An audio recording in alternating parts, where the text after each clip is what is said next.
before I got harassed by the South African deep state, yeah, because that's literally what's going on. I may sound way in over my head when I say certain things, but trust me, I'm beleaguered by the deep state.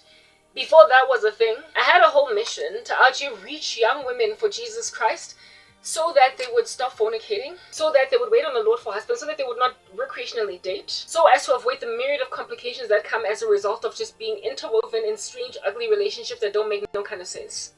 And wait on the Lord for their husbands. That's what I wanted to do for young ladies.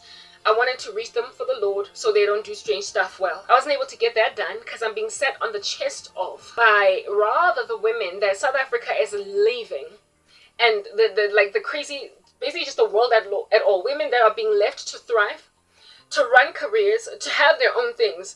Yeah, they're sitting on my chest. And I wanted to warn young women to avoid dating for this very reason that I'm now entered into. Listen, I only learned these things, of course, later on, once I was harassed and beleaguered by crazy cult leaders. But what is imperative to understand is that I was onto something to say avoid recreational dating, because there is now apparently an occult strategy to derail women and make them comprehensive whores, starting nowhere but with just a kiss. There is a satanic ritual doing its rounds where it is that all it takes to bring a woman to her knees and to put her in your bed is to just kiss her.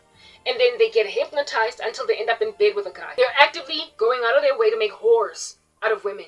Now, what happens when then you go and you convert an innocent girl into a whore? That's why you should wait on God for husbands. And that's why you shouldn't even kiss before marriage.